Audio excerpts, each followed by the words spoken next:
Happy anniversary, everybody. Not from us. It's not ours. No, it's AEW Dynamite's 2-year anniversary. And oh man, what a show. It was amazing. There may have been some cowboy shit. That's right. This is Total Spotfest. 1, 2, 3, 4.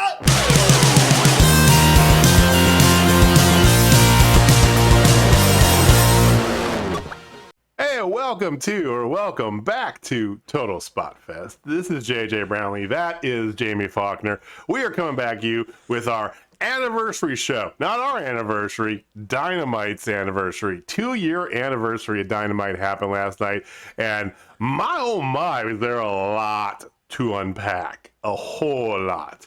So we're going to delve all into it. Thank you for watching. Thank you for listening. We do appreciate it. If you're checking us out on YouTube, do us a big favor, hit the like button down below, drop a comment down there to join the conversation. If you are listening to us, you can join the conversation by giving us a tweet at Total Spotfest on the Twitters. As always, follow us on our website as well. That's www.totalspotfest.com. Visit the merch table if you want. Get yourself a kick-ass heel shit shirt in honor of the Howlets. And make sure you wear it when you go see them on the 29th, because that is Journey Pro's next show. And you got tickets today, Jamie. Yes, I did, sir. Yes, I did. We weren't first in line, unfortunately. Our friend Bird Girl, what's up, Bird Girl? She was first in line, beat us by a smidge, but that's okay. We're all going to be there. It's okay. It's okay. We're all there. That's all that matters. You only show minor disappointment on your face there. Look at you. I mean, if you're not first, you're last. That's right. Oh, hell no, I'd never say that. That's stupid. I would have said that when I was drunk. Hell, son, I was on PCP. That's what it was. Yes. Counting on Jamie. Welcome to the Total Movie Quote Hour. Yes. Jamie, you guys don't know this, but so during work today, Jamie was on just movie quote bonanza. He was going off. He even had to make sure that he referenced that one of his quotes was not about a movie, but about the historical reference behind the movie, because he was just like rapid firing that shit. Yeah, well, I mean, the funny thing is they were interwoven without me even thinking about the movie quote, but they came out just straight movie quote. I know. It wasn't like our old meetings. Jamie used to do this thing where he'd purposely put in X number of movie quotes, and if you got them all right, you got a spiff. I can't remember what we did. There's some sort of like pound the back or gold star, whatever it was. But yeah, now it's just second nature to him. He just throws them out there. So, all right. We're going to get into Dynamite in just a minute, but I did see something else in the wrestling world that happened today, and I know you haven't seen this, but we talked last time about Women of Wrestling briefly. They are coming back. They had a press conference today announcing future opponents. It includes Tessa Blanchard. The internet's not happy about that. We shared our comments last time, and I'm still standing by that. It's like she got to start at the bottom and prove herself. So give her a chance, let her prove herself. Yeah. She fails on her face. Well, yeah. There you get a second chance, but let's see what happens. But regardless, there was another personality who is officially a part of Women of Wrestling, and you don't know who this is, right? No. Okay. On color commentary, one of our very own, one of your favorites, I know, AJ Mendez. Really? Yes. Back in wrestling, in a manner of speaking. Interesting. Because she know. said she would never get into wrestling whatsoever, but doing commentary. Commentary's adjacent. Interesting. I mean, that's what her husband did, and look where he is now. I mean, here's the thing. She has been, and for those of you who are unaware, AJ Mendez is AJ Lee, who's just, CM Punk's wife. She I can't remember who it was. If it was like a print interview or a podcast or whatever. But about like, I don't know, 4 or 5 months ago, she had an interview where she really talked about how WWE broke her spirits. She was kind of like Bailey, you know, the story behind the girl that only wanted to be a wrestler ever since she was a little tyke, right? Finally got there and just broke her spirits. Just, you know, emotionally demoralizing, you know, what she had to go through in WWE. I think that if she goes in on the right foot, she might make a cameo appearance every once in a while. Who knows, right? I mean, that would be awesome. That'd be cool. But congratulations to Ashley, as her government name is. But AJ Mendez going to be in women wrestling. So I think part of me thought, boy, is that the counterbalance? Because they know they're going to get heat for Tessa Blanchard. So if they get AJ, they'll be able to like counterbalance. I don't know. I don't know either. But no, it's going to be cool. So I just thought that was interesting. I thought you would enjoy that. So yeah. Yeah, that's cool. I actually do enjoy that. That's a good little nugget. See, there you go. Yeah, I told him to hold off. I want to see his genuine response. So, all right, let's get into the meat of the matter here. So we have AEW Dynamite's 2nd anniversary show to go. Jamie, why don't you just, because there's a lot to go. Let's just dive like they did. Let's just dive right into it. Yeah. Oh, they did not disappoint. This was a hell of a show, top to bottom. It had lots and lots and lots and lots and lots and lots and lots of things in there, and I don't know how they packed it in 2 hours. I am amazed. For sure. It felt like there was a lot more. I look at my clock and I go, huh? Yeah, it's already been 2 hours. Like, what happened? It's like, man, I felt like I was there forever. Like, it was that enthralling. So they start off in typical AEW fashion with a match. That's right, ladies and gentlemen. Of course they do. But not just any match. Oh no, we have the Super Elite going against Jurassic Express, Bryan Danielson, and Christian Cage. And the big thing about it that I noticed right off the bat, they did just like their very first show. No entrance music like on TV. They just got them both in there because they knew they were crunched for time. They did not have their entrances on TV. Absolutely. Yeah, they did them for the crowd ahead of time, but for us, no entrance for TV. So I will just say this right away. That crowd was hot. H-O-T, hot. They were Philly all crowds, over man. Kenny. Oh yeah, they were all over Kenny. Kenny No Balls chants were going. They had all sorts of stuff. It was insane. They went nuts for the kiss on the cheek by the Young Bucks on Adam Cole. Like, they just were in it to win it. Mm-hmm. It was a great match. It had spots a go-go. Like, you name it, it's got it. Like, my highlight spot of the whole night is how they just basically killed Christian Cage. You know, a few months ago, I've been like, yay, but he's actually earned my respect again. I got mad respect for Christian. Well, so I was a little sad. I do love that. With Christian being the Impact champion, they have Bound for Glory coming up in 2 weeks. So they perfectly wrote him out in the best way. You know, they just murdered him on TV, and it'll be undisclosed. It gives him the perfect out. So he's going to disappear, go to Vegas, do the Impact Wrestling things, and masterful, really, when you think about it. And he'll probably come back to a new feud. You know, because I don't know if him and the Bucks are like, he's ready to do something different, pick on somebody different. You know who I'd really like to see him do something with? Brian Cage. Okay. Christian's no, against each team, other. No. Against each other. Oh. So see Christian go heel, because I love heel Christian. Yeah, that's my thing. I love heel Christian, and you know, not to get too far ahead of ourselves, but if you watch the show, then you know exactly where I'm going with this. They could maybe use another heel. I mean, that's the thing. Like, yes, they have a ton, but what's one more, really, guys? In Jamie's book, there's never enough heels. Let's be honest. That is true. Heels and tweeners, baby. Heels and tweeners. So anyway, this match had everything. It ends up actually with a 4-way BTE trigger on Jungle Boy to win it. And that looked awesome and devastating and beautiful. And like, doves were flying when it happened in the most heel way of possible, because it was just a thing of beauty. Bam, Super Elite gets the dub. So that's match 1, and it was a certified banger. Would I call it a 5-star match? No. Yeah. I would give it a strong 3.5 to 4 in there. It was good. I mean, you had all the people in that doing all the things you expect them all to do, and they did them all wonderfully. Danielson looked great.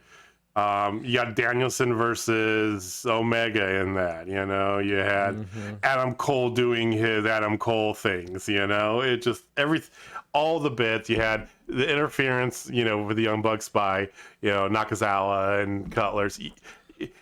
Jungle Boy doing just stupid flippy spinny shit. So I mean, you had all the things you wanted to see. So yep, that's how you start the anniversary show. Give you all the highlights right from the start. And ladies and gentlemen, if I could ask you to just put a pin in the Super Elite for just a little bit, okay? We're gonna put a pin in there because we got a lot to talk about when it comes to them. All right, so after this, Jon Moxley talks about the ladder match tonight. He just before Philly is his home base, 3-month-old daughter, yada yada yada, like typical Moxley promo, okay? Then after that, CM Punk comes out. CM Punk gets the crowd just rolling. I loved how he's like, you guys are known for cheesecake or cheesesteak. Which one is it? Just giving him shit. After he talked about how he lived in Philadelphia for like 4 years, it was like, oh, come on. Because you actually did, but come on. Yeah. He's doing the cheap pop. Like, he is straight up doing cheap pop left and right. Absolutely. Which is starting, I hate to say this again, starting to get a little old. And Jamie wants heel Punk back. I told you. I said it's going to be a point where the honeymoon's going to wear off, and we got to see CM Punk as a staple, not just as a feature. Yes, exactly. I'm there, and you're getting there very fast. So yeah. So all right. So then basically at this point, he calls out Daniel Garcia to fight him on Rampage in Philly. They've set that up. Boom. There you go. And then what he also did is he took off his Air Jordans that he has, because he bought his first ever pair of Air Jordans when he started working for AEW, mainly because of sneakerhead EVPs, and he took them off and gave them to a kid. The standing on the side, Orange Cassidy looking kid. I have no clue what that was about. I wonder if they're going to talk about that later. I assume there's something special with that kid, which again is a really damn cool moment to get freaking CM Punk shoes. Now, if I see them on eBay in about an hour or two, whatever, but I doubt I will. Oh yeah. Oh my goodness. The next one, I had a lot of fun with the next one. I didn't think I was going to like it near as much as I did, and I enjoyed it. And that's Arn Anderson. He's burning a suit in a trash can. The Arn wants his tie from Cody, and he slaps Cody in the face.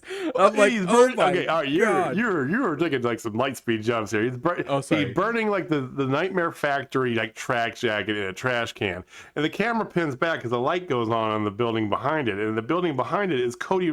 He's burning in the backyard of Cody Rhodes' house at night in a trash can. The Nightmare, and so Cody's just shooting on him as he's walking down the stairs. What are you doing? You're breaking into my house. What is all this here? What you can do? Shoot me? And it's like, yeah. Which I love how they did the shoot me thing because of all the memes and everything for Arn. They did. It was great. And then Cody, he wants the pink tie. He gets the tie, and Arn slaps him. And he throws the tie into the trash can. I really enjoyed that whole thing because they're totally playing on the whole Arn gun thing and just saying you basically he's calling Cody a bitch, and it's just the best thing ever.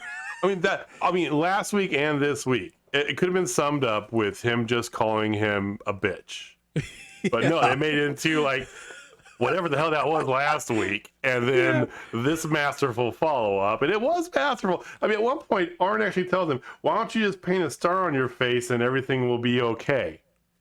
It's like... Yep. Oh, so he's no longer Arn Anderson in my books. He is Armed Anderson. Because it reminds me of here's the thing. Arn Anderson was one of the just no good, dirtiest SOBs back in the 70s and 80s and early 90s. He was a dog. just a scoundrel of a fuck you type of wrestler, right? That was his persona. That's why he fit on the Four Horsemen so well.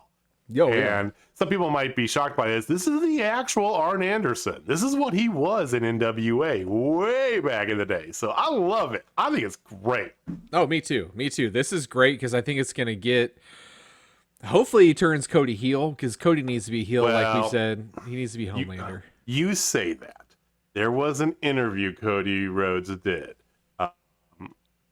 And I have it pulled up right in front of me here. That's why I got, boom, we got white. I got to get like a filter or something for my monitor. I got to get a new monitor working at just the brightness. Not going off topic here. So he did this interview here, and it's with Pop Culture because of the media push behind his TV show, Rose to the Top, right? Okay. So during it, he said there are two things he will never do. He will not go back on his word and challenge for the world title. And I appreciate that. I do. I very much appreciate that. The other thing is, I am not turning heel.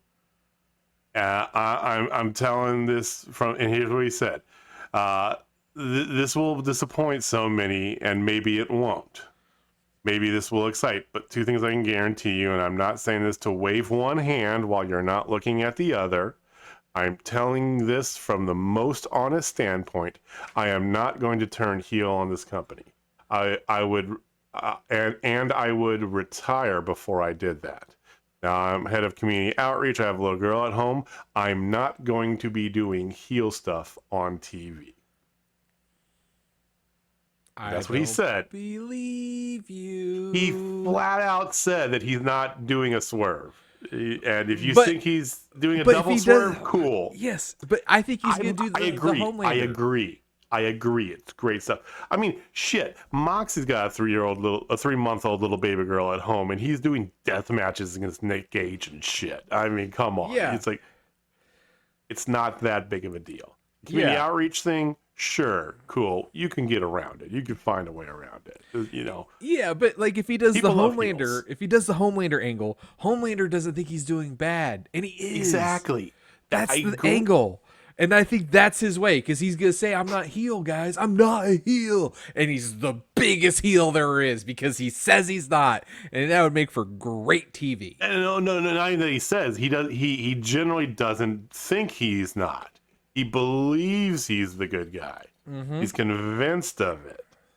That's the point. I'm with you there.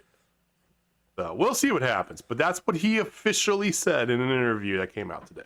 Yeah, so he's going to Homelander it. I'm calling it. Mark Stradamus is write that down. He's going to Homelander it.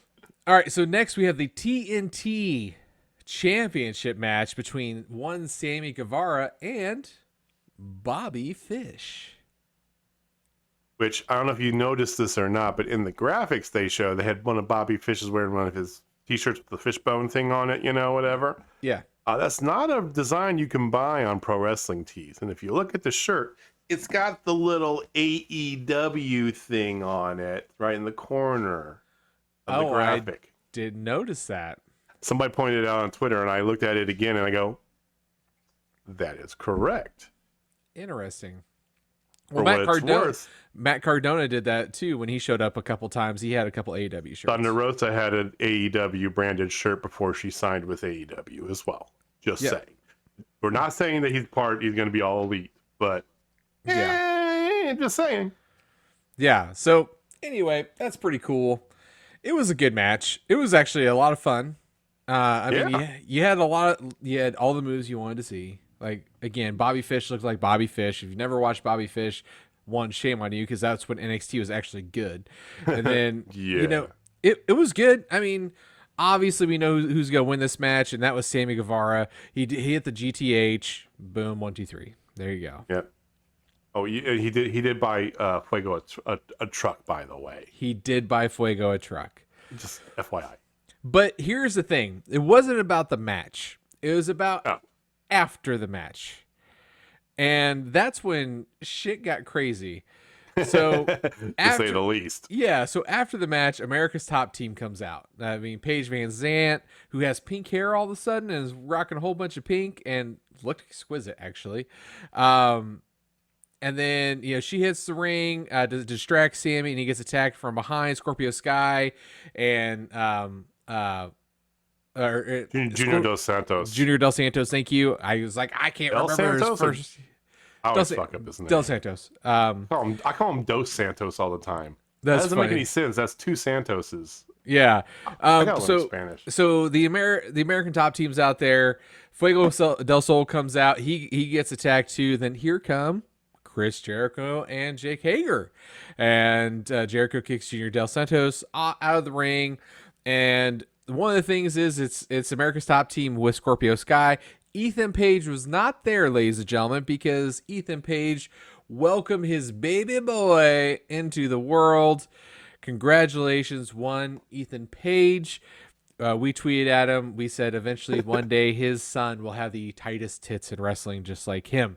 And I'm happy for him. I love him on the mic, though. Like, I finally was able to watch his recent vlog that came out actually on Wednesday. It was really good. If you guys aren't watching Ethan Page's, give it a watch. It's really good because it shows his whole promo, and it is nuts. He is so good with a mic in his hand. So good with the mic. And he is probably more than anybody, because Sammy is who Sammy is, right? Either way.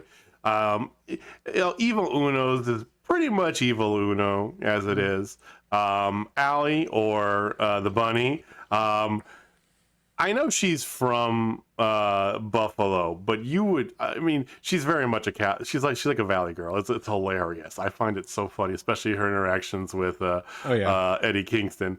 And of course, everybody knows about BTE, right? But Ethan's is the one because he is just such a good guy in real life. Like a genuine, just like the best neighbor person you'd want to have right on your block. He's just a good old guy, and I love his stuff. So congratulations to young or baby tits, or I'll think of something funnier to say later. Yeah, because he called him CMC, so whatever that. So it's the CMC Music Factory is what I will call him.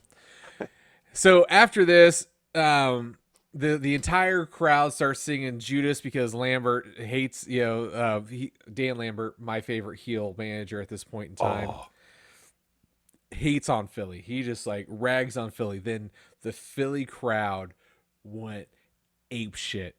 So loud you could not hear what Dan Lambert was even trying to say, which was the best thing ever. And even Jericho's like, I couldn't hear a word you just said. I'm like, oh my God. So basically they're wanting to challenge the Inner Circle to a 6-man tag, a trios match, if you will. He called it a 6-man. In Miami, his hometown. His hometown in Miami, of the Inner Circle versus the Men of the Year and Junior Del Santos.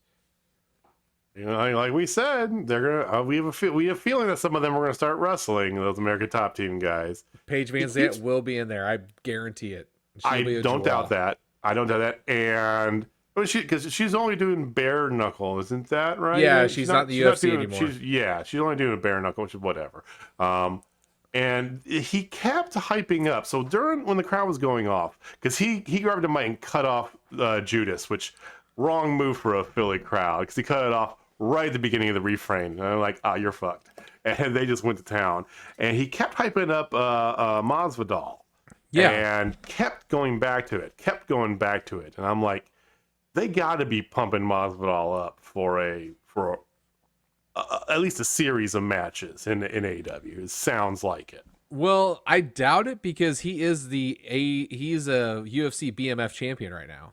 Oh, he is. I follow hardly any Ultimate Fighting. So like when they started adding all these extra belts and stuff. No, he's a badass. He is a bad motherfucker. BMF. Cross promotion. I mean, you said Tony Khan and Dana White are buds. So okay, cool. True story. All right, so after this big announcement, Tony Khan's major announcement, which funny.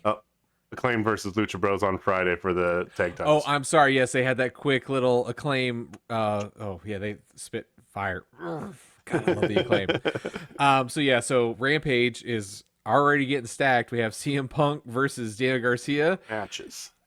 You have the Lucha Bros going against the Acclaimed. as much as I'm this guy, but I'm really into this too right now. So definitely Sierra Miedo. But anyway, so we come back from the break. The big announcement from Tony Khan, which is not actually Tony Khan, it's Tony Schiavone. Yeah, so close Tony enough. Tony Khan doesn't. He said before, and he's got some anxiety things. He's well documented, but he said before he doesn't want to be an on-screen character. Yeah, he only shows up. Adamant about that. So whenever he has an announcement, it's going to be through his mouthpiece, which is figuratively mouthpiece of Tony Schiavone. Yes. It's fine. It's cool. So they come back. Tony talks about, the move to TBS and everything like that. And they have a new championship. And this championship is going to be in the AEW women's division, ladies and gentlemen. Yes, they introduced the TBS women's championship. And there will be a tournament to determine the first champ. And there are already some big names that have already staked a claim to be starting in January, by the way. Yes, starting in January. So it's got a while because that's when they moved to TBS. Surprise, right? I'm like, why are you announcing it in October when you're going to start actually have the tournament in January? You should start the tournament now and then have the finals on the first AEW Dynamite on TBS. I agree with you 1,000%. Yes. But hey, whatever. So far, Thunder Rosa. Yeah, later on, there's like a series of promo they did, but go for it. And then yeah. So I'm just gonna cut to those promos real quick. That's fine. So, fine. We'll talk about the belt in a second. Yeah, the belt's beautiful, actually. So Thunder Rosa, you have Jade Cargill, and you had Ruby Soho. Ruby Soho, yes, and Blue Sky. Sky Blue, whatever. Damn it, whatever.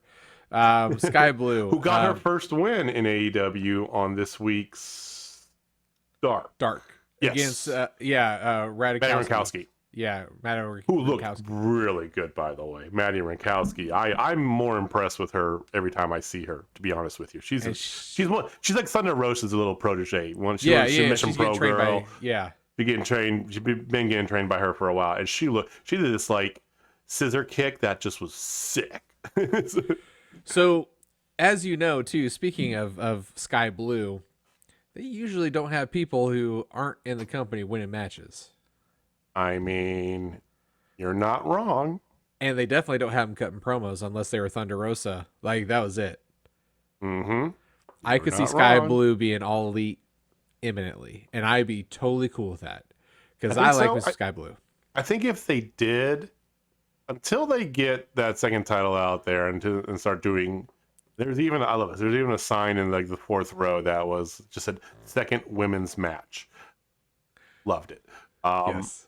But periodically popped his face during the show. Until they get to that point, I think you're going to see, yes, probably sign in the manner of Diamante. Diamante never got an all elite graphic. I went back and double checked after we talked about it. Yeah, she's never had one. Yeah, she still hasn't, although she has signed a deal with them. Or Kiera Hogan, that is. No, sorry, not Diamante. Diamante should be all elite, god damn it. But Kiera Hogan never got a Kiera Hogan's all elite graphic.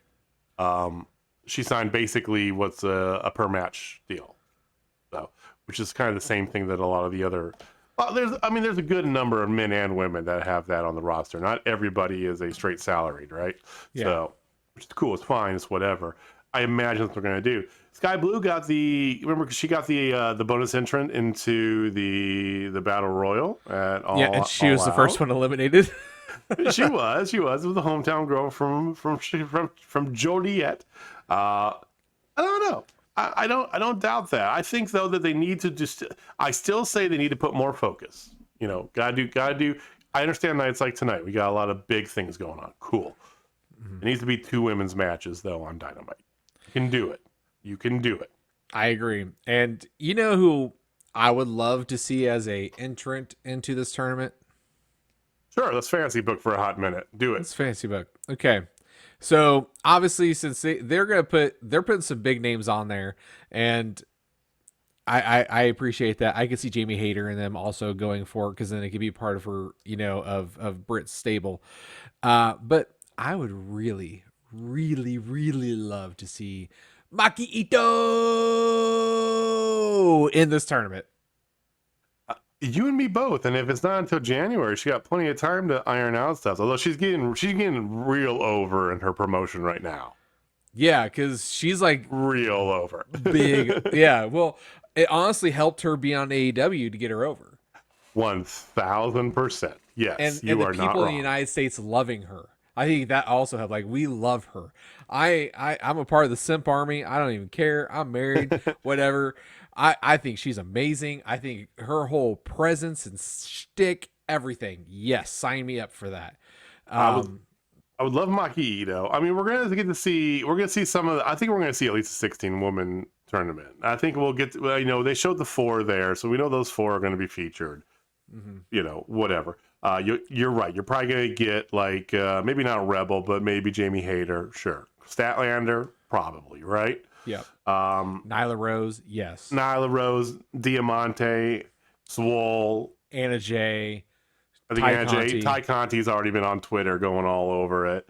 I think and you got some openings there. I mean, there was later on tonight there was a match we'll talk about between Shida and Serena Deeb. So those are 2 more. At the end of the day, you got to keep somebody around to be feuding with Britt. Or you just put it on the back burner until you get this decided, because she cut a promo later on. Britt did. Now we're not staying in order. It doesn't matter. She cut a promo later on where she's like, "Thank God, I am happy. I am ecstatic. Now all you bitches can have something to occupy yourselves with while I'm sitting here at the top of the food chain." And yeah, it was so good. It was so great. good. It was classic Britt Baker, but that's the point, It's like I think that might just put her on the back burner for a little bit too, while they do some of that. I mean, they've got the women, and I could definitely see. Do you think? How about this? Do you think they'll have any? I put Maki Ito in this classification now because she's not in all elite, wrestling. Yeah. Do you think they're going to bring in anybody from outside as well? Do you think they're going to bring in, somebody from Impact or somebody from Japan or something like that? They might bring in the light of my life, somebody that I would consider my inspiration. We still don't know where they're gonna end up going. They still haven't announced their in-ring return. Just been doing a lot of signings. Yeah, and lots and lots of photography. Oh my god, and merch now. Yes. I love Jesse McKay's "You Gotta Be Joking Me" shirt though. Yes. I almost bought it, even though it's another damn black shirt. It was like, I know. If it was pink, I'd buy it. If it wasn't black. Yeah, or it could be white, it could be red, it could be green, it could be blue, it could be any color other than black. Like, I'm just over black. As we both sit here wearing black wrestling t-shirts. I know. Like, hi, I'm a hypocrite. Week. Hi, hypocrite. Table for 2. Hey. All right, so let's get back to it. So now, so talk about the belt, because they unveiled the belt too. Now, just real fast, the belt is basically a playoff. It's almost the exact same, but just a smidge smaller than the TNT belt. But it's the same design. Yep. Black strap, same design. It's got the TBS logo, of course, rather than the TNT logo. It doesn't have. See, now I think the TNT, and I wonder if they're going to do this with the women, by the way, too. But the blingy TNT titles, because and I found out why. I didn't really put 2 and 2 together, and it hit me like a ton of bricks on Sammy Guevara's vlog, is that he always wears rhinestones in all his stuff. yeah, So that's why he's got all the bling on it, because it's rhinestone. So they are definitely customizing the TNT for each champion as it goes along here.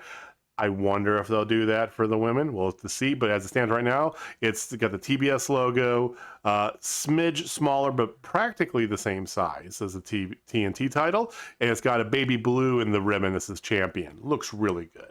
it's really pretty. Yeah, I think it's actually bigger than the women's world title, honestly. okay. I was about to say that too, because when I saw it, I'm like, oh, that's bigger than the regular one. It's definitely bigger than the first one, the little baby belt. It's a baby belt. Shit, our little toy belts are bigger than the first one, for God's sake. I mean, So, the one up there, I don't know if you can see it in the screen, but yeah, my AEW toy belt right there is bigger. yeah. I think it's just barely because of the crop. I think they're going to see just barely. It's up there. Trust us. Anyway. It's a smidge. All right. So after this, we get earlier in the day, JR sitting with Darby Allin. He mentions the heinous words of MJF last week, and JR brings up the face paint, and Darby retells the whole story about why he paints his face, and he was in the car when his uncle died from drunk driving, and half of him is dead inside, and blah blah blah. And it's just like, I don't know. This not until later in the episode did this mean anything to me. 100%. So we're gonna put a pin in that because you're absolutely right. Because at first I'm like, okay. Like, I literally had the okay. Like, okay. Did you just confirm the promo that happened last week? Good for you. Yeah. Well, so right after that, you had Darby Allin versus Nick Camarado with the factory with him, the regular factory. That's QT Marshall's team. It sucked. I'm sorry. I want to say this is done of the night. And Camarado had a couple good moves in there, but it was a squash match from the get-go. And okay, so can we just all talk about the elephant in the room that Nick Camarado is basically a hairy Ultimate Warrior? Like, the way he acts and his mannerisms are very Ultimate Warrior. Like, he's even got the danglies off around his bicep. He's got the arm things. He's got the giant jacket thing, which is Warrior. I mean, and he shakes his head like crazy all the time, just like Warrior. I'm like, dude, come on. I never put two and two together until you just said that, but you're 1000% correct. And it kills me because Ultimate Warrior was my favorite when I was a kid, back in the 80s. Yeah, no, I loved Ultimate Warrior. Back in the 80s, he was great. Yeah. I mean, he is talented. We have said this before. We both like Nick Camarado as a wrestler. Yes. Okay. He's got the size. He's got a good look on him. You can package him in different things or whatever. Like, if you put him in something similar to like the Luke Harper version of Brody Lee, something like that, or like a Brooklyn Brawler style or something, yeah, he could play that off 1,000%, right? Just some crazy, deranged lunatic bitch. A bit. You can do an old school Abyss thing, of a silent monster because he doesn't say shit, Yeah, I think any of those are better than this Warrior ripoff thing because it just doesn't make any sense. So the only problem I have with him doing the lunatic thing is, honestly, they already have that right now. And you're not wrong, but Moxley, I'm just throwing out examples since this is Fantasy Booking Island. This whole our show apparently, there's so many better versions of him you could do that would, instead of whatever this mishmash of almost Ultimate Warrior is. Yeah. So Darby Allin wins with a coffin drop, shocker. After the match, though, QT hits a diamond cutter, or a Marshall cutter, if you will, on Sting. Sting pops right up. No sells the shit out of it. No sell like a motherfucker. Yeah, and then he hits a Scorpion Death Drop. Sends the Philly crowd home happy. Hey, I'm going to do my thing. This whole match did nothing, really, honestly. Yeah, then after this, they had a nice little Dark Order bit. And again, we need to put a pin in them, but this thing was really nice. Looks like the decision making for the Dark Order is going to be determined by a voting system as a family. Alex Reynolds is the one who brought that up because, again, Evil Uno was very apologetic for being a dick, basically, and it says he's doing that, and then Anna Jay doing her Anna Jay stuff when they start bickering. It was great. Oh, she's the mama for sure. Yes, she's the mom. So really nice set. We're gonna put a pin in them. So after this, though, I got goosebumps for this one just a little bit. Would you call this the promo of the night coming up here? This is the way it transpired.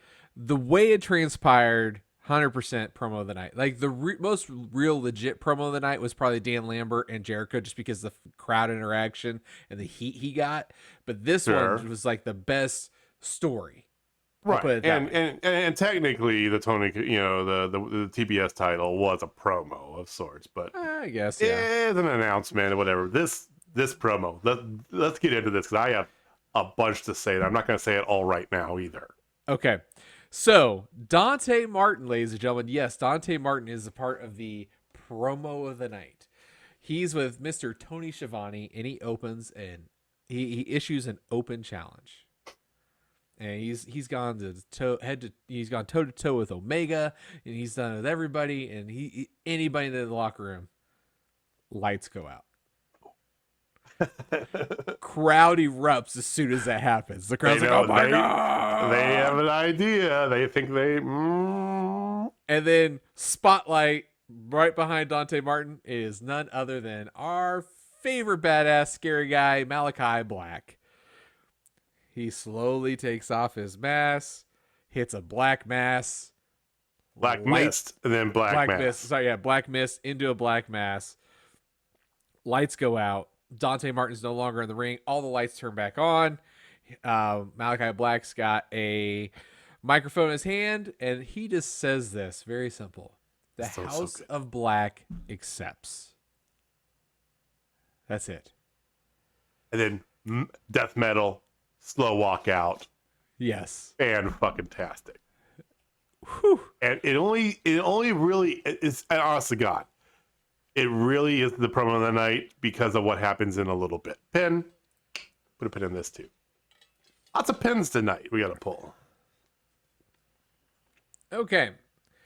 So next we have Ricky Starks just talking about the OG FDW championship. And then out comes Brian Cage to beat him up.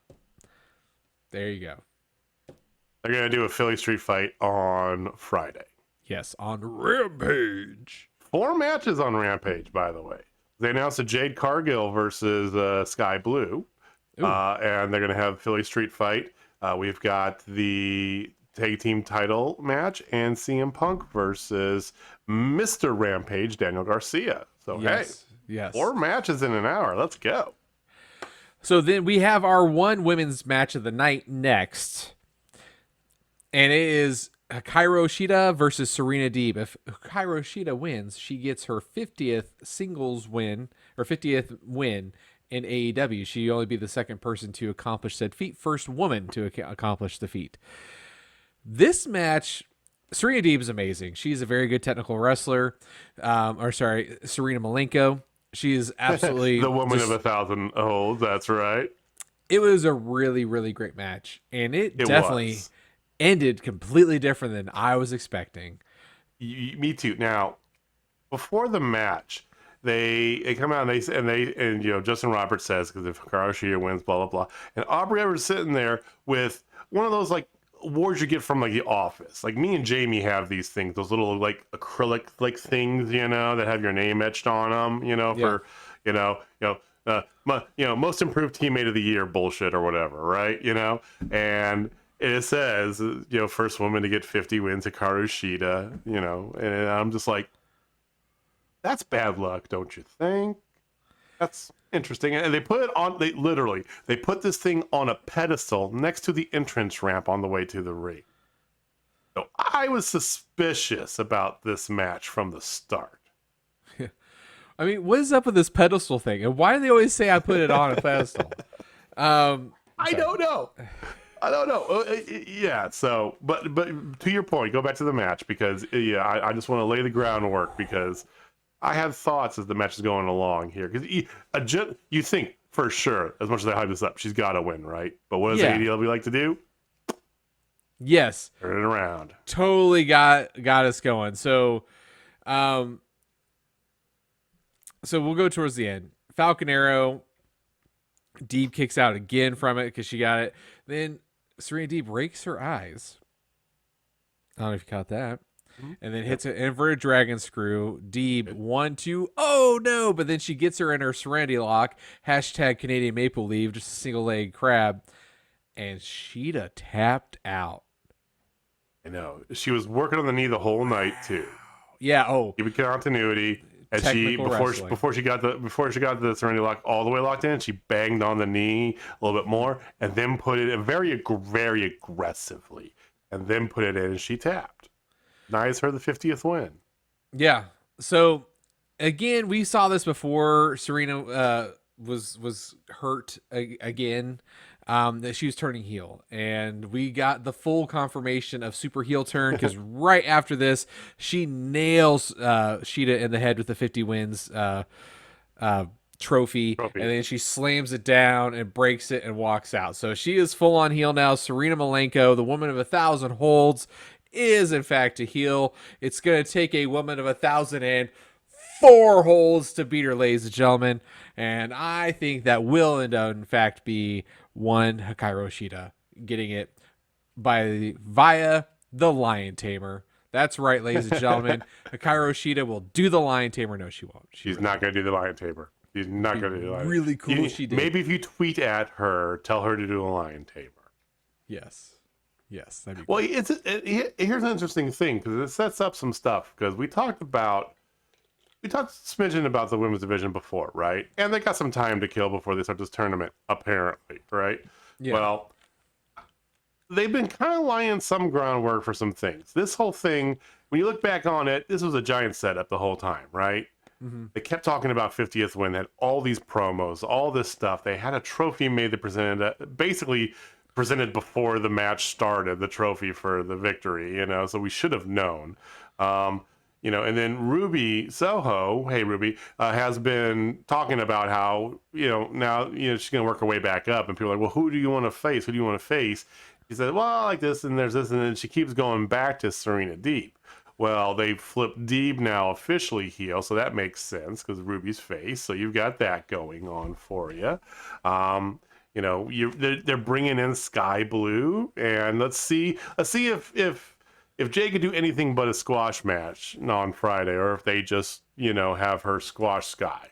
That'll give us an indication if she's going to be more. I mean, to your point, yes, she did a promo on the anniversary Dynamite. That's not a little thing. So not a little thing, and yeah, I agree. So after this, let's take the pin out of Darby Allin for just a hot sec.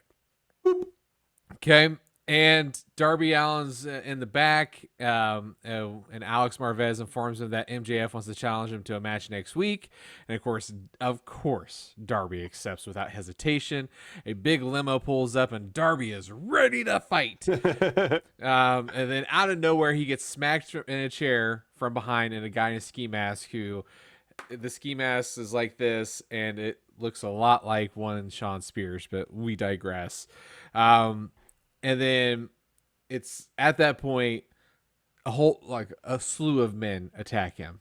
The pinnacle is in ski masks, and it's not. Come on, you're not okay. Fine, yes, it's the pinnacle. The big one did an F10 on him, so I mean, come on. Yeah, so we know it is, and then they did murder him pretty well. Talk about that. They did. So they threw him into the wall. Or into lawn dart him and the stop sign. Into the stop sign, like straight lawn dart him, and then they set up the guardrails or the bike rail things on the ground, and then Wardlow or Big Assailant number 4 did a giant F10 right onto those, and it just looked nasty. And then here comes out MJF. He chokes Darby with a skateboard before walking off. I thought that was really nice. Yeah. Adding again, of course, the continuity. All the heat from the announcers then afterwards, and then Tony Schiavone just going it down MJF. I love it. Yes. After this, Lio Rush has a proposal for Dante Martin. Maybe he needs to. I have another pin. All right, gotta pull that pin out too. Okay, so Lio Rush has a proposal for Dante Martin. Maybe he needs to rinse, rush, and repeat. How about he has his people call him?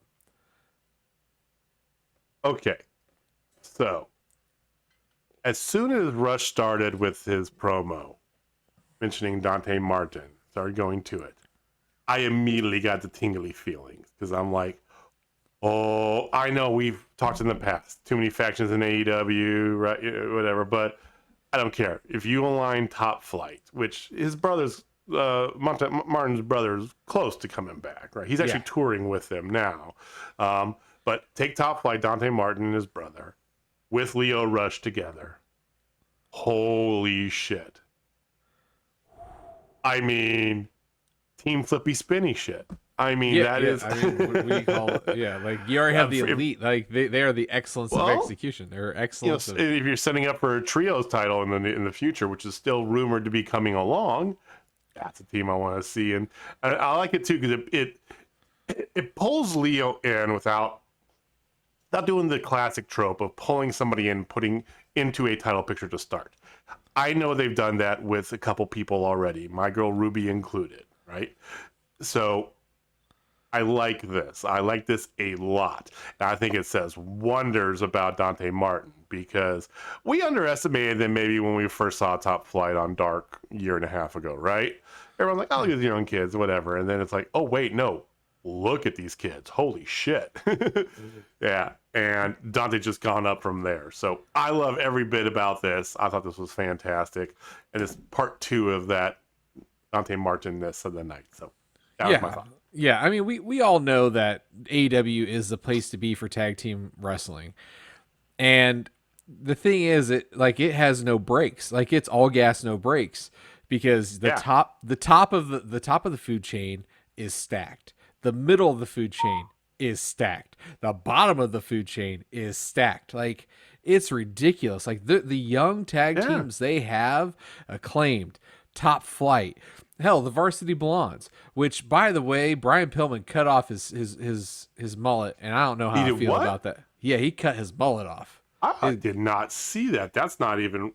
Come on, man. Gimmick infringement, dude. What are you doing? It gone.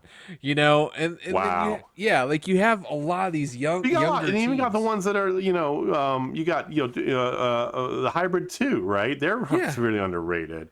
You know, we haven't even talked about Private Party, who's amazing, and then you even got down to Bear Country, and you have such vast, I mean, the best tag division in all of wrestling, because and then you add Leo Rush to help guide Top Flight. Please. It's when you break it down that far that the argument for the trios title really does come to fruition, because you got a ton of tag teams. How many tag team champions have there been? 4.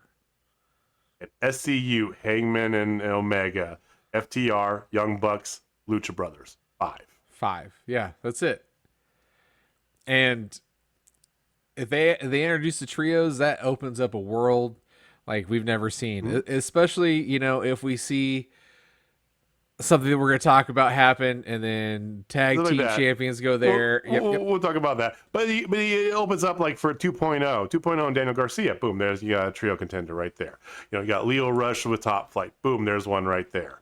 You got all these other ones. You can have the so many more options for these guys who are kind of basically either years away from contending just because of the card of where it is, or going to be stuck in middle of the road land every time. So yeah, I'm more for it now. I really am. So after this is the Britt Baker piece, which you just talked about. Mm-hmm. Right.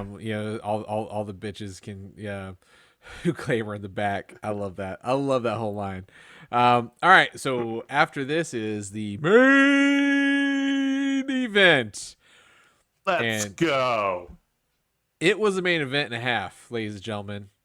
It was really good, and it was not near as long as it should have been, because they were short on time. Wow. I think it started at here in Kansas City.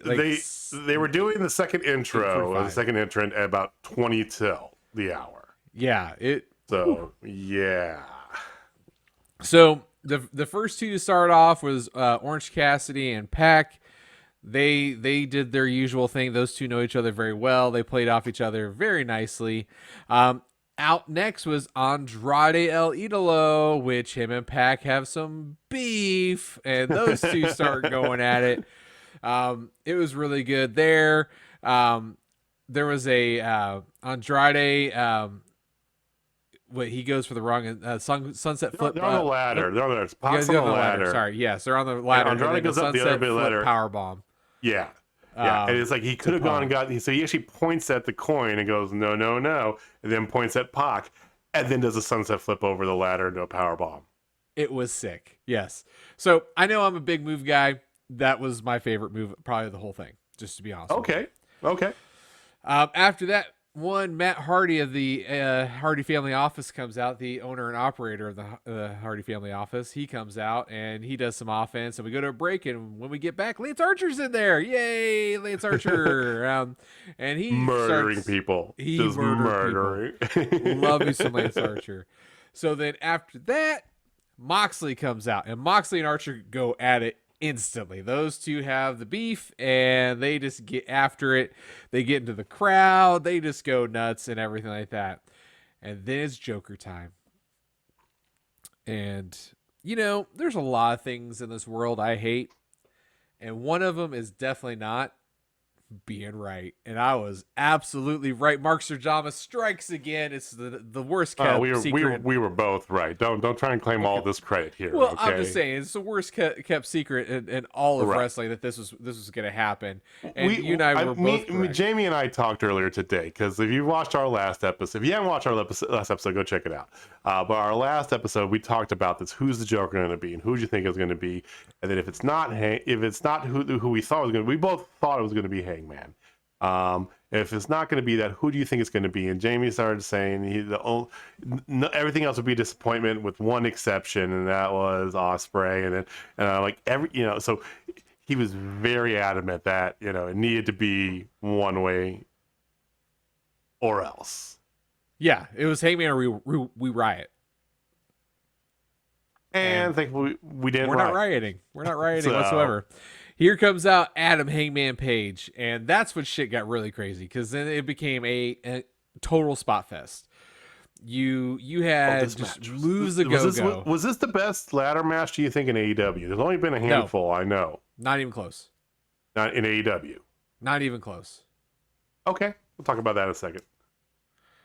I mean, I just got to bring up one. Escalar de la Muerte. I was thinking about all the other multiple person. Maybe the best on TV. I'll give you that. I think if you remove Escalar de la Muerte, because it was a tag team on a tag team, ladder match. All the other ladder matches they've had, they've all been on pay-per-views, all been casino ladder matches or the brass ring or whatever the hell they Sonic put up ring. there, right? Yeah, I mean that one was an amazing match. I have to say that one was great. The one where Cage debuted and broke Darby Allin in half was cool. Yeah, I think this was better than either of those. I think that's what I was trying to get at. Oh, I think the Face of the Revolution one was probably the second best. Okay. But definitely the Escalar. Yeah. But anyway, so this match at this point is legit Spotfest City. Archer gets hit with a buckshot lariat. And here, every time you think Hangman's just going to get up there, here fucking comes Moxley with a chair or something and just gets in there and interferes. And then finally Moxley hits, Hangman on the back with a chair, but he stays on the ladder, and then Moxley comes up. Here comes Hangman coming too. They just start hitting each other's heart, doing the top of the ladder thing, and out of nowhere, Moxley falls off. Yep. And Adam Hangman Page is all by himself. He goes up 2 steps, grabs that poker chip, and yes, ladies and gentlemen, Adam Hangman Page is your winner, and yes, will 100% get a shot at the AEW World Heavyweight Champion, Kenny No Balls Omega. Probably at Full Gear. Better be at Full Gear. More than likely going to be at Full Gear. I don't know why they wouldn't do it at Full Gear. A couple of notes on Hangman. I love, because they used to do this for a bunch of people all the time, and they really don't do it as much anymore. In their intro bar on the bottom of the screen, the top third of it, they have their record or something listed up there. Yeah. And they used to do a bunch of funny quotes and different things and all this stuff. And the one they've been consistent with throughout everything has always been Hangman. He always has funny stuff. So it's probably drunk or, it's lost his pants or, whatever. Yeah. So his one tonight was finally showed up to work. Nice. So good. Which is a reference later on that he gets into. My move of the night, actually, in this match was the dead eye off of a ladder through a table. That was sick. Okay, yeah, I forgot Because about that. they did that, and they immediately followed that up with on the outside, Matt Hardy, no rookie to ladder matches, of course, putting Orange Cassidy on a table outside, and then going up on a ladder on the outside and doing his typical leg drop, leg drop through him. That looked good, just back to back. Yeah, Looked the so version good. one leg drop. Yep, the dead eye through the table was amazing. It was so good. Yeah, no, Yeah. I agree. So that was your show. I will let you talk about the first commercial break of Roads on Top or whatever it's called. Which, here's the thing. I understand. I get the point. Okay. This is what they call a tie-in. This is how you do it. You want people, you want to have a lead into, you want to have a show be led into, you got to keep that audience somehow. And so what they're doing is they're doing reactions, some sort of follow-up, interview video thing, segment during the first commercial break. Okay. I get it. Don't love it, but I get it. Okay. So they did that. And it's Tony Schiavone backstage with Hangman Page in the locker room with the poker chip and a bunch of beer. Yes. And so he's going to town there, and he goes, "You won back. Good to see you. I haven't seen you in a while." And Hangman goes, "Yeah. Well, I used up all my PTO, so I had to come back." And I loved that. Then he actually no-shoots, "Hey, I had a baby." He pulls out his phone and shows Tony his baby pictures, his son. So congratulations to Hangman Page here. But AEW wrestling families had 2 baby girls and 2 baby boys in the last 6 months, right? Yeah, they're all gonna end up growing up with each other and end up getting married. You watch it. Oh yeah, you'll have Paige's son marry Moxie's daughter, and you'll have Ego's son marry Rhodes' daughter. It'll be a thing, whatever. So then, and Tony keeps pushing him, trying to push him back to the matter at hand. Hey, you got to get this title. What do you think about the title? Going to challenge Kenny Omega. And he's like, I just got here. I'm still first day back. Let me unpack this. He goes, well, what about this? He's like, because the Hangman's got the Elite behind him, and they have Adam Cole now. And Hangman goes, oh, really? Cole's back?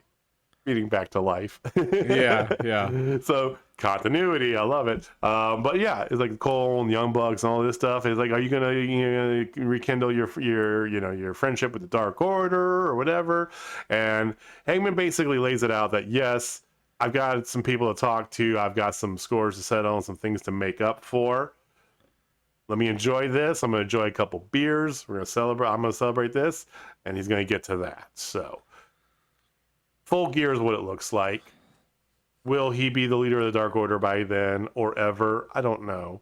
Especially with the way they're doing the Dark Order now. They don't necessarily need to. But I feel if he's going to take the title off of Moxley, you need the Dark Order to be the counterbalance to the Elite at some point. Maybe not during the match, but at some point close to it, right? Mm-hmm. Looks good. Hangman's back. He's #1 contender. So good. I'm so happy. And okay. So before we unpin the Dark Order and the Super Elite, I feel like we should rate the show before we start really diving into that. So I'm going to give the show a spot fest. It was not a total spot fest for me just because of some of the little things, and there's just a lot going on, and it was really good. But I give it a spot fest. I'm actually going to give it a spot fest as well. I think that everything, and like we said, they crammed a lot into 2 hours. And because of that, it felt like a lot more. It felt like a big deal, like an anniversary show should feel, right? So, plus you got the big reveal coming back. You had a really good women's match. Could have used a second one. The opener was a banger. Lots of good setup. You had, things they're building for the future, leaps and bounds where they were 2 years ago, where it was just like spot fest, match wise, right? Match. But at the end of the day, I don't think it garnishes a total spot fest. It wasn't like a amazeballs, drop your socks off show, but it was probably one of the better all around shows I've seen it in a while from AEW. Yeah, no, it was really solid. That's the thing. They've been pumping out solid show after solid show after solid show. They have not let off the gas, and they've had a couple amazing shows recently. This one was not a disappointment either. I've yet to watch one of their shows and feel disappointed basically since they've been back on the road. Yeah, let's say it's been a while, where they've had a meh show, Which is great because the other company, the Juggernaut, that's basically what they deal in. Yeah, meh. They basically made their NXT product a meh product. Oh goodness! The only thing that thing's got going for it's Mandy Rose right now. Let's just be real.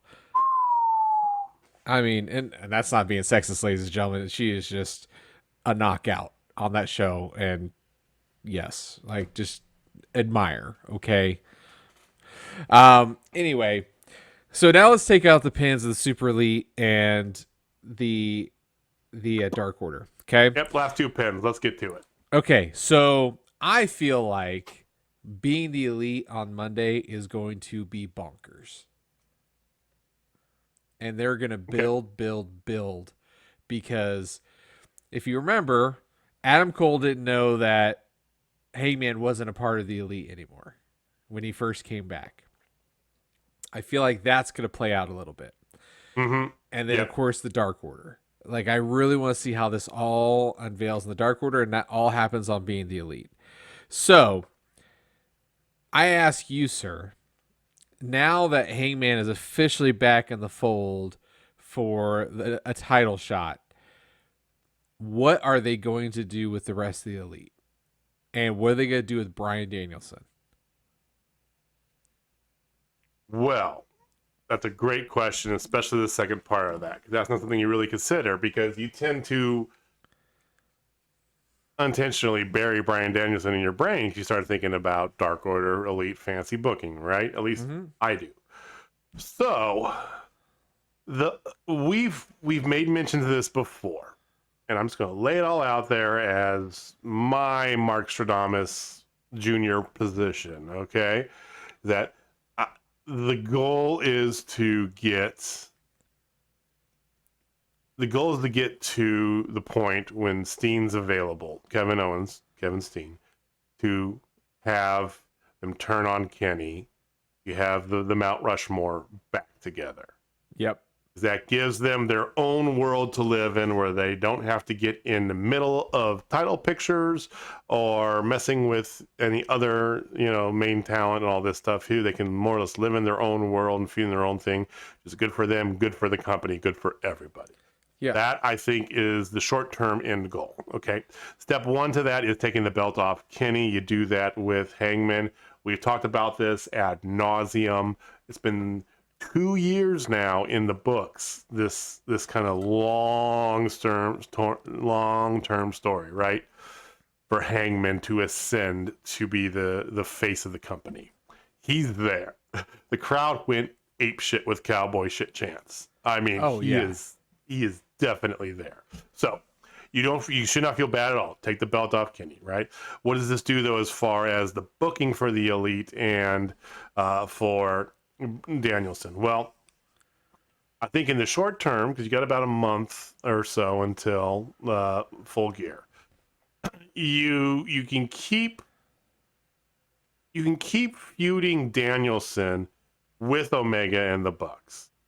For one, it keeps him busy, it keeps them busy, and you don't necessarily need to rush and Rampage or next week's Dynamite, which, by the way, is a Saturday Dynamite, FYI. We'll talk about that in a minute.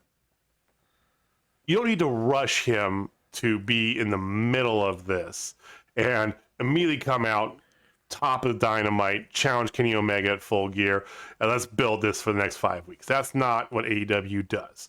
I think that you're going to have is you need to get Omega, or not Omega. You need to get Page to a spot where he can have the Dark Order behind him comfortably. Him just being there is going to cause some friction because he left, and they're all good together now. But remember, he specifically told them he did not want them to help him. Period. End of sentence. Yeah. There's going to be some friction there with that. And I think you can let that develop over a few weeks, and then you get to the point where he then gets the confidence to pull the card on Kenny Omega, challenge him for this. So you can kind of like dangle it, but for the meanwhile, you keep the focus Danielson versus the Elite, along with Jurassic Express, whatever. That keeps the Young Bucks busy as well. And then where do we go from there? Well, I think that you got to have some way for the Dark Order to get involved with this. So they did a little bit of this before, but having the Dark Order be the ones that come and back up Danielson, I think would be a better way to go. What about you? Because you're right. There's a lot of layers in this. The Danielson thing, especially with how good it is, and we know that that's what's going to happen after Hangman, right? Yeah. Where would you go with this? How would you do this with this extra wrinkle of the amazing Bryan Danielson? So I think something happened in the beginning of the show that is really going to help this storyline as a whole. Okay, go for it. And that was the elimination of Christian Cage. That was we said what you said was for Bound for Glory, but maybe more. I feel like you talked about him coming back, not being in this anymore. Yes. So I think this sets up a perfect opportunity. So basically at this point, you have Jurassic Express and Bryan Danielson versus the Elite, who have 4 people, right? 6 if you count the Good Brothers. Yeah, we don't. So you have these 4. If you just slide everybody just a little bit, and you have the Bucks going against Jurassic Express, and you have Adam Cole and Bryan Danielson going at it. Right. That leaves the Omega Hangman as a separate entity, because that's where we are going to be. Because as well as I do, on Saturday night next week, freaking Kenny's going to go nuts about this and cut with Don Callis. Yeah. With Don Callis, cut a huge ass promo about, oh, look who's back, blah, blah, blah. He sucks and this and this. And then here comes, and he'll be out there with the entire Elite. Then instead of Hangman coming out, you're going to have Bryan Danielson come out, and he's going to start running his mouth about everything. And then here comes Adam Cole at him. And you're going to set up Adam Cole and him, or what I think is even a better play is you're going to set up a trios match at Full Gear of Bucks and Cole versus Jurassic Express and Bryan Danielson. So you have all them, and you protect that singles match, the singles dream match. Just gonna say, yeah, because you don't want to. I mean, we got that in WWE slightly, but that was a similar thing, I think. Where it was part of like wasn't that a Survivor Series or something? I don't remember, but I don't remember. Yeah, but yeah, you're right. That you want to protect. Yeah, you want to protect that dream match of Cole, Bryan Danielson. You want to protect that. That's a dream match. Absolutely. And it's not ready yet, but you have them start at it, because that gives you Omega and Hangman for a while, because then you can have those two go, and then you circle back to Omega versus Bryan Danielson after Hangman's moved on, because he's got the belt and he's officially moved on. They'll have probably a few trading matches. Where the Dark Order fits into this is where that's my question with your line of thought here, because it's suspiciously without any Dark Order-ness. So this is where I go with the Dark Order. The Dark Order, he's gonna talk to him, and he's gonna talk, everything, and they are gonna say thanks but no thanks, because they're hurt. Okay. They're gonna turn him down. They are gonna turn him down, and there's going to be a moment sometime during this feud where everybody is taken out. The Elite got more people helping them, or something like that. Something happens and they need help. The Dark Order will come and make the save. The Dark Order will be a part of everything again. They will accept Adam Hangman Page and bring him back into the fold, and he will become their leader at that point. Before he gets the title? after. I was gonna say that's 5 weeks here. That's a very short turn to do a No. lot of that. So they're gonna build up these four there, and Adam's gonna be like, "Hey guys, come with me," like, and like he needs to make things right with them, and he told him he's gonna make things right. Like he kind of laid the groundwork. He said that in his whole like find yeah, the rose words the to top say promo. to some friends. He's like, I gotta find the words to say to some friends, Right. and that's what it's gonna be. Like he's not gonna push it. It's gonna be on their time, and then he's gonna do this thing. He's like, hey, I'm gonna do this. You guys just keep doing your thing, whatever. And there's going to be a little animosity to your point. But I really, truly believe he is going to win. Either that's the moment they come out, like right after he wins, they come out and celebrate with him. Or like the Wednesday after he gets handcuffed or something, and there's pummeling him, and they've handcuffed everybody else that's been a part of this whole thing. Like no one can do anything, and the Dark Order has to make the save, and that's when everything comes together. I feel like that is the most logical thing, because then you segment it, because that keeps everybody in their lanes, and it keeps fluidity in what's going on. Yeah, and here I'll look at that and I think about it a little bit more, because they've broken off Omega on his own already several times over, and that's not a big deal. So I think you're 100% right on that.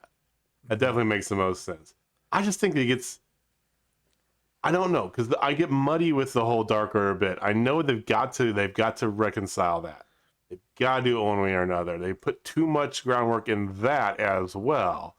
And with them now being all unified, it's got to come into a direction where it involves him.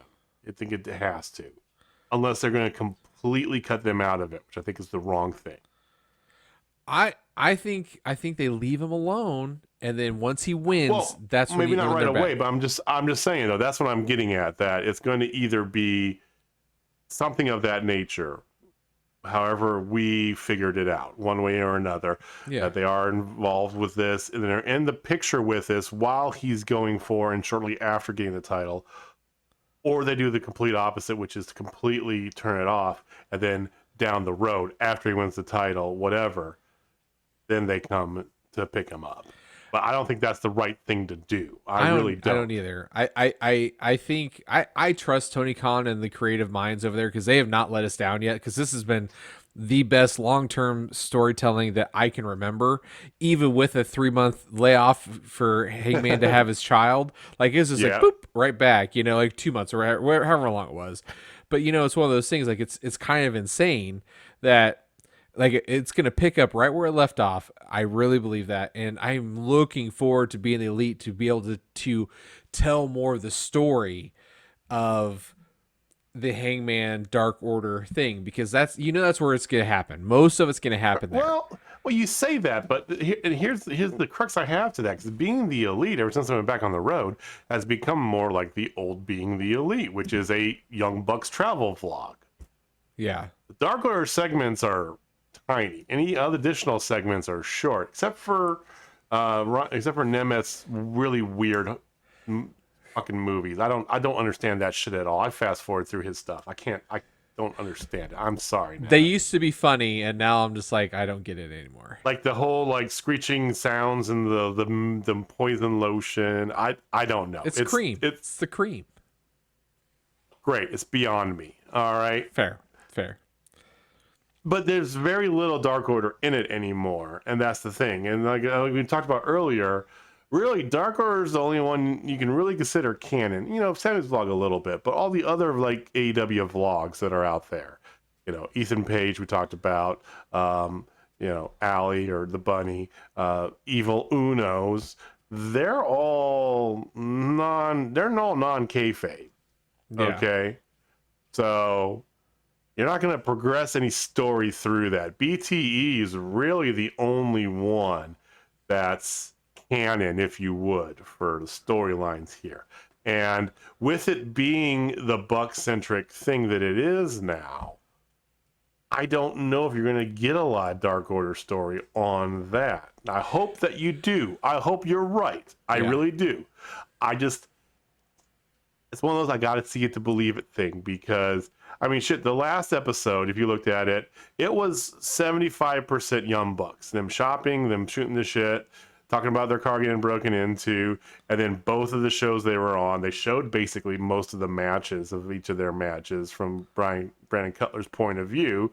And then, so, I mean, that's what it mostly was. The Dark Order bit was literally like 15 seconds, right? Yeah, which I feel like it's gonna. I hear what you're saying, but I really believe that on Mondays you're gonna see a bigger Dark Order, because the old Dark Orders were short and they got longer and longer and longer, and it basically, being the Elite basically became the Dark Order show because they were so over and they got fired. Remember? Right. And I feel like it could happen again. I feel like it. If we've learned anything about the Bucks, they are not dumb, and I love that about them. So, Good point. I think it makes a lot of sense. We'll find out Monday, ladies and gentlemen. If you don't watch Being the Elite, do yourself a favor, go do that. You should like and subscribe it, just like you should like and subscribe to us, like you might already be doing. Again, that like button, go ahead and put it in a lion tamer, if you will, and just make it submit to your will. Make it submit to your will. All right. And while you're down there, you tell us, how would you fancy book this? We're back on Fantasy Booking Island. It's a different kind of island. It's not the Impossible Game Island. It's a totally different island, right? How would you fancy book this with Hangman, Omega, the Elite, Danielson, Dark Order, Bullet Club? I mean, we can bring the Bullet Club in, just make it a shit show. Let's go. I don't know. Give us a comment down below or give us a tweet at Total Spotfest. Let us know how you would fancy book this. We could probably do this for hours, but we're not going to. So next week is going to be an odd one. Next 2 weeks are going to be odd. Not for me, because the NHL returns on Wednesday. Yes, it sure That does. means that for the next 2 weeks, there's going to be no Dynamite on Wednesday, though. So that is true. We haven't talked about this ahead of time here, Jamie. What are your thoughts? How about we still have our typical shows? Yeah. We'll do a Tuesday and a Thursday. So basically, Tuesday show is going to be all sorts of AEW-ness is what we're going to be doing. Okay, so we're going to cover the Rampage and the Dynamite from the weekend, and then Thursday show is going to be a wrestling roundabout. We might rope in some things. I know we were talking. We do have next Tuesday, since there won't be a weekend Dynamite. Next Tuesday we have our interview being released with the Howlets. Please give that a listen. Our favorite local heel tag team, maybe our favorite heel tag team of all time. Hashtag heel shit. Go buy your shirt. TotalSpotFest.com. So we're releasing this coming Tuesday, that interview, and we'll talk about, Rampage, whatever happens this Friday. And then next Thursday will be more of a wrestling roundabout. We'll talk about what's going on in Impact. Remember, we got a build-up for Bound for Glory coming up here. We got to get that all set up, and other happenings around the wrestling world. So for the next couple weeks, AEW Talk's going to shift to Tuesday primarily, and then the other stuff will be on our Thursday our edition. So be on the lookout. Absolutely. That's what I got. You got anything else, man? I'm so glad Adam's back. Adam Hangman Page is back, and it just makes my heart happy. It really does. It's so good. It was like when I heard that, when I saw I saw the yellow of his, and I'm like, it was an exhale. It really was, because it's like, I wasn't as adamant as you. If it had been somebody else, I could have been like, okay, well, let's see how it is and how this plays in. But it had to be Hangman. I'm so glad it was. Yeah, it had to be, and it was, and he is the prince that was promised. Here you go again. Did you see the new Game of Thrones prequel? That's why I did that, because Yes. That looks amazing. All right, we're getting off topic. That's all we got for tonight. Thank you for watching. Thank you for listening. Like you said, if you're here on YouTube, give a like and give a comment down below. Tell us how you'd fancy book Dark Order and the Elite. Subscribe if you want to hear more. Give us a shout on Twitter at Total Spotfest. It is TotalSpotFest.com. Go visit the merch table if you want to get yourself a Howlets inspired heel shirt. We also do have a black wrestling t-shirt on there too. As much as we talked about it, we do have one. If you don't know what I'm talking about, go look at it. I think it's hilarious. But Yes. that's what we got. We'll be back on Tuesday with our interview with the Howlets, as well as what's been going on in Rampage and other things over the weekend. So thank you. We will see you then. Jamie, why don't you take us home? All right, ladies and gentlemen, if you're not down with Total Spot Fest, I got 2 words for you. Cowboy shit. I really thought you were going to do Hangman's back. But hey, still. It's the same thing. It's better. You did better. All right, guys. Thanks. Thank you. We'll see you next time. Peace.